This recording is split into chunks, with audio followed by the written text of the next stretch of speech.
Sir നമസ്കാരം. നമസ്കാരം.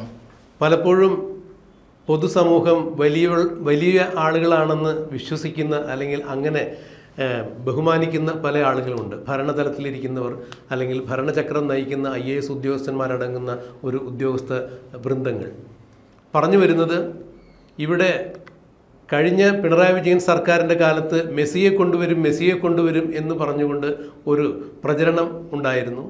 ഈ പ്രചരണത്തിൻ്റെ പുറകിൽ മലയാളത്തിലെ ഒരു പ്രമുഖ ചാനൽ റിപ്പോർട്ടർ ചാനലും അതുപോലെ തന്നെ അന്നത്തെ സ്പോർട്സ് വകുപ്പ് മന്ത്രിയായിരുന്ന V. അബ്ദുൾ റഹ്മാനും ആയിരുന്നു. അർജൻറ്റീന ഫുട്ബോൾ അസോസിയേഷനുമായി ബന്ധപ്പെട്ട് ചില എഴുത്തുകുത്തുകൾ, അതായത് ഇമെയിലുകൾ നടത്തിയിട്ടുണ്ടായിരുന്നു.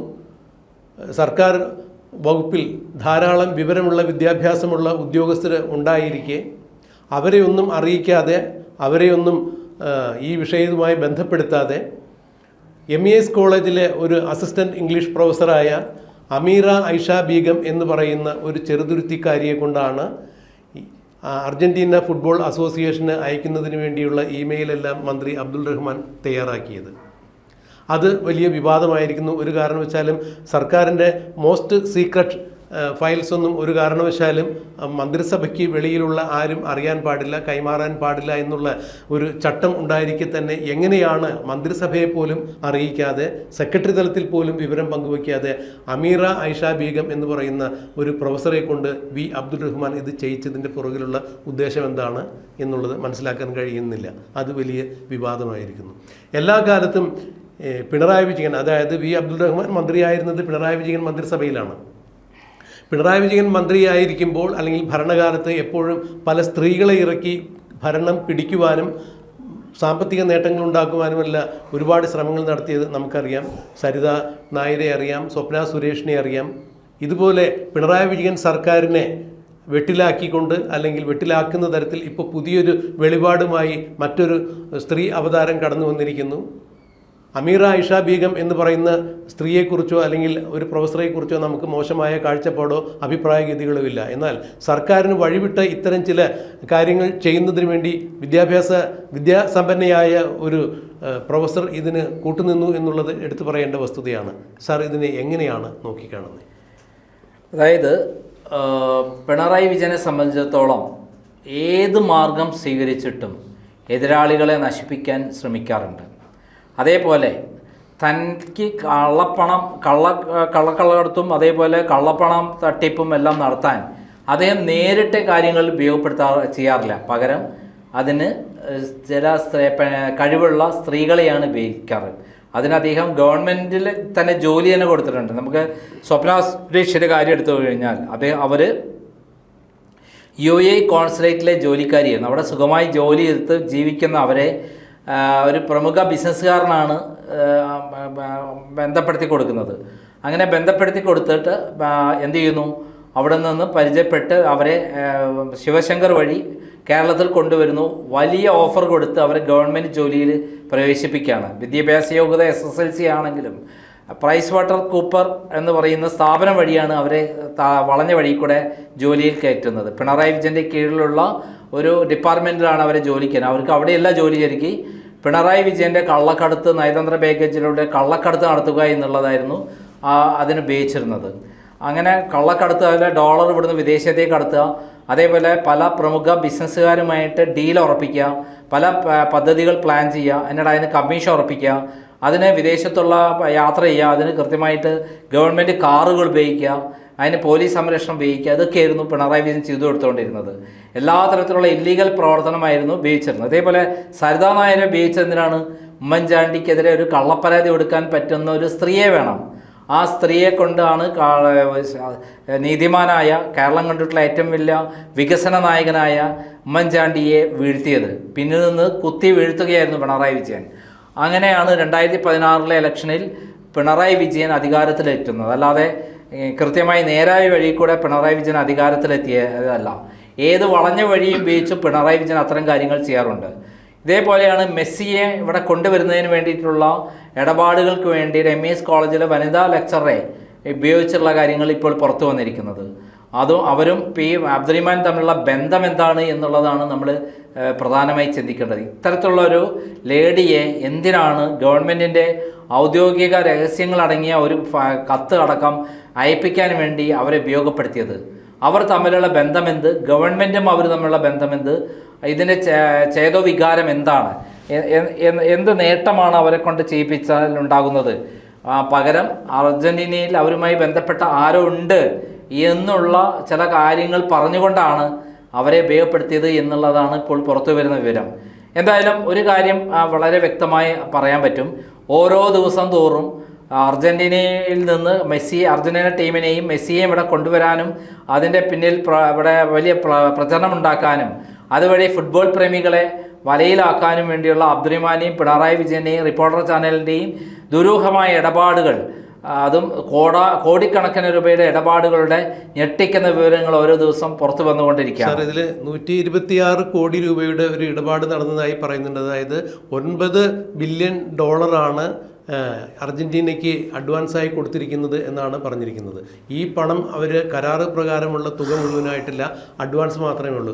പറഞ്ഞ കരാറിനനുസരിച്ചുള്ള സമയത്തിനുള്ളിൽ ബാക്കി തുക കൊടുക്കാത്തതിൻ്റെ പേരിൽ അവർ ഈ കരാറ് റദ്ദ് ചെയ്യുന്നു എന്ന് പറഞ്ഞിട്ട് നമ്മുടെ സർക്കാരിനെയും അബ്ദുൾ റഹ്മാനെയും അതുപോലെ റിപ്പോർട്ടർ ചാനലിനെയും എല്ലാം ഇമെയിൽ വഴി അറിയിച്ചിട്ടുണ്ടായിരുന്നു. അതുകൊണ്ട് മുഴുവൻ പണം കൊടുക്കാത്തതിൻ്റെ പേരിൽ ആദ്യം കൊടുത്ത $9 ബില്യൺ $5 ബില്യൺ അവർ തീർച്ചയായിട്ടും പിഴയായി ഈടാക്കുന്നു എന്നുള്ളതാണ് അവർ കാണിച്ചുകൊണ്ട് കത്തെഴുതിയത്.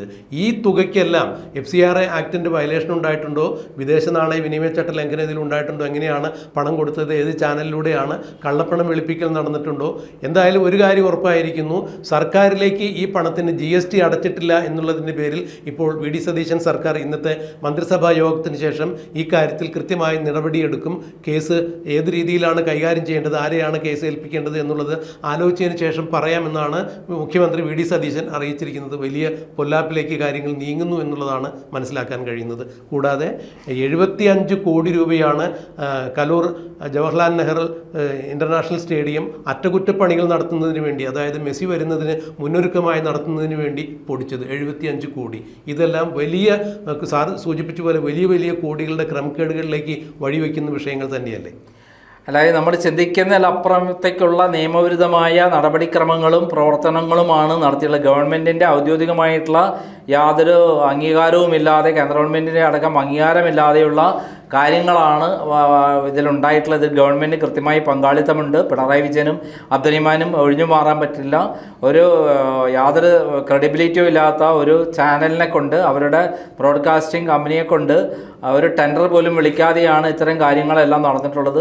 മാത്രമല്ല ഈ പണം അങ്ങോട്ട് കടത്തലും ഇങ്ങോട്ട് കടത്തലും എല്ലാം കൂടി നോക്കുമ്പോൾ ഫെറാ ലംഘനമാണ്. FCRA അല്ല. FCRA എന്ന് പറഞ്ഞാൽ ഡൊണേഷൻ വിദേശത്ത് നിന്ന് ഇങ്ങോട്ട് വരുന്നതിന് സംബന്ധമായിട്ടുള്ള ഒരു നിയമമാണ് FCRA. അവിടുന്ന് ഇവിടെയുള്ള സന്നദ്ധ സംഘടനകൾക്കും പല ചാരിറ്റി സൊസൈറ്റികൾക്കും നൽകുന്നതാണ് FCRA പ്രകാരമുള്ള സംഭാവന. ഇത് അങ്ങനെയല്ല. ഇവിടുന്ന് പണം അങ്ങോട്ട് അയക്കുന്നു, പണം ഇങ്ങോട്ട് അയക്കുന്നു. ഇത് ഫെറാ ലംഘനമാണ്. ഫോറിൻ എക്സ്ചേഞ്ച് റൂൾസ് പ്രകാരമുള്ള ലംഘനമാണ് നടന്നിട്ടുള്ളത്. അതിൽ തീർച്ചയായിട്ടും റിപ്പോർട്ടർ ചാനൽ കൊടുങ്ങും, മന്ത്രി കൊടുങ്ങും, പിണറായി വിജയൻ കൊടുങ്ങും എന്നുള്ള കാര്യത്തിൽ യാതൊരു സംശയമില്ല. മാത്രമല്ല എറണാകുളത്ത് നമ്മളെല്ലാം സംശുദ്ധനാണെന്ന് കരുതുന്ന GCDA ചെയർമാനും കൊടുക്കും. കാരണം GCDAയുടെ സ്ഥലം, സ്റ്റേഡിയം അടക്കം 80 കോടി രൂപയ്ക്ക് അവിടെ വികസനം എന്നുള്ള രൂപത്തിൽ വലിയ തട്ടിപ്പാണ് കൂട്ടുനിന്ന് കൊടുത്തു എന്നുള്ള കാര്യമാണ് ഇപ്പോൾ പുറത്തു വന്നിരിക്കുന്നത്. ചന്ദ്രൻപിള്ള അങ്ങനെയുള്ള ആളല്ല എന്നാണ് ഞാൻ കരുതിയിരുന്നെങ്കിലും ഇപ്പോൾ ചന്ദ്രൻപിള്ളയും അതിനകത്ത് VSൻ്റെയൊക്കെ വലങ്കൈയായിരുന്നു. ചന്ദ്രൻപിള്ളയെക്കുറിച്ച് അങ്ങനെ അഭിപ്രായക്കാരിലായിരുന്നു. പക്ഷേ ഇതെല്ലാം പുറത്തു വരുമ്പോൾ നമ്മൾ കാണുന്നത് വലിയ ഒരു ഐസ് മലയുടെ ഒരു അറ്റം മാത്രമാണ് പുറത്തു വന്നിരിക്കും. വരാൻ പോകുന്ന കാര്യങ്ങൾ നമ്മളെ ഞെട്ടിക്കുന്ന കാര്യങ്ങളായിരിക്കും. കഴിഞ്ഞ പിണറായി ഗവൺമെൻറ് കാലത്ത് നടന്നതെല്ലാം തട്ടിപ്പാണെന്ന് നമ്മൾ പറഞ്ഞുകൊണ്ടിരുന്നുണ്ട്. ഇപ്പോൾ ഇത്രയും ഭീകരമാണെന്ന് നമുക്ക് പോലും അറിയില്ലായിരുന്നു.